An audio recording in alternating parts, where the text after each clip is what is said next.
Gnana,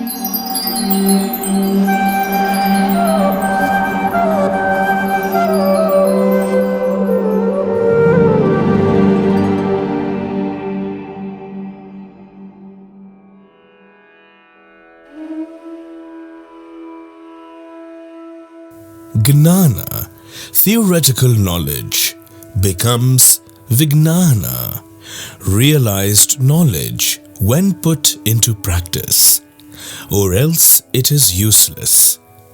If one cultivates theoretical knowledge but does not put it into practice, then what is the use of that knowledge?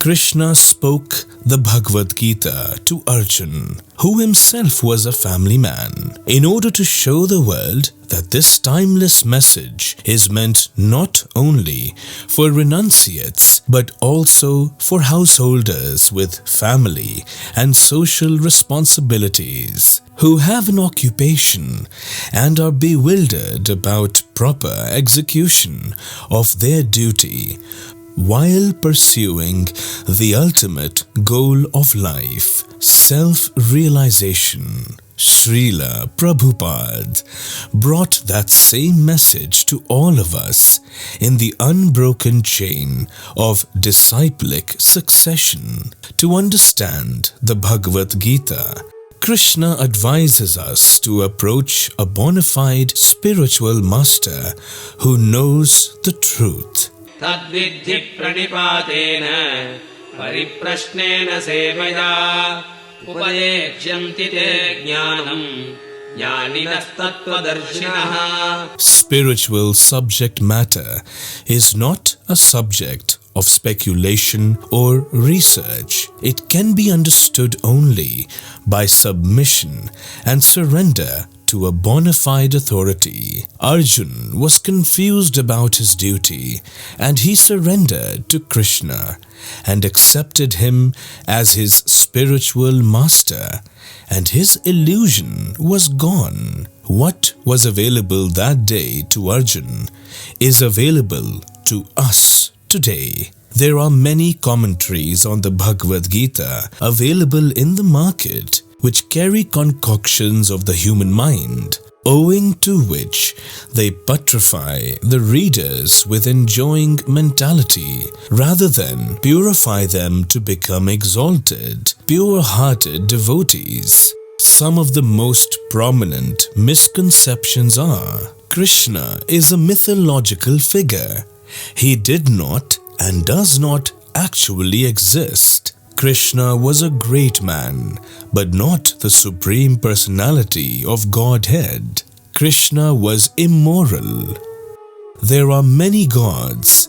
They are all the same, and worship of any of them is the same by meditation and spiritual practice. Anyone can become as good as Krishna. It is not the person Krishna who is to be worshipped, but the unborn, eternal nature within Krishna. When Krishna is merciful to me, then I shall surrender to him. Bhakti is only a stepping stone to the achievement of Gnana or knowledge. Although none of these ideas have either basis in reality or support from scripture and are thus completely fallacious, they have somehow or other become popular in Hindu society.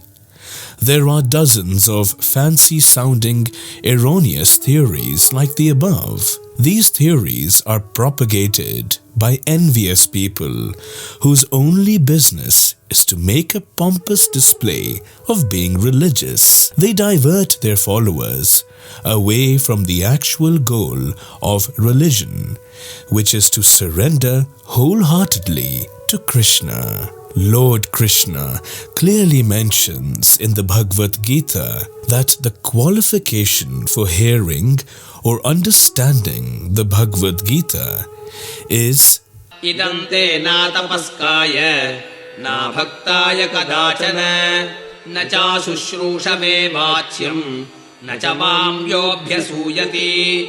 This confidential knowledge of the Bhagavad Gita may never be explained to those who are not austere or devoted or engaged in devotional service, nor to one who is envious of me.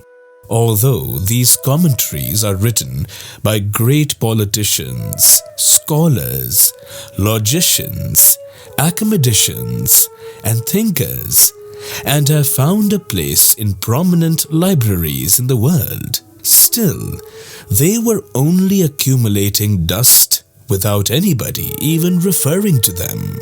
On the other hand, Srila Prabhupada presented Bhagavad Gita as it is in the West, and within 2 or 3 years, thousands of people worldwide blossomed in their Krishna Bhakti. Many Westerners, although coming from wealthy and educated backgrounds, renounced everything and dedicated themselves fully to the preaching mission of Srila Prabhupada. Thousands of families coming from various religions took to the Krishna faith and molded their lives according to Bhagavad Gita as it is. How is such a transformation of heart possible? It was possible because Srila Prabhupada presented the Bhagavad Gita exactly as Krishna wanted it to be presented. The truth speaks for itself. Srila Prabhupada presented the commentaries in line with all the previous acharyas or spiritual masters, coming in the disciplic succession which originates from Lord Krishna himself. Spiritual knowledge comes down in disciplic succession through bona fide acharyas in 4 sampradayas: Brahma, Shri, Kumara, and Rudra sampradayas. Just as electricity is produced at the power station, sent through thick wires held by poles, and is available at a plug point, similarly, spiritual knowledge is spoken by Lord Krishna himself to Brahma, Lakshmi ji, Rudra, and the Kumaras, and is coming down the line for the benefit of all people.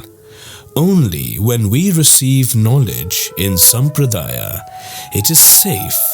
All others may be giving some portion of the truth, but most of the spiritual organizations have mixed up concepts because they lack connection to Sampradaya.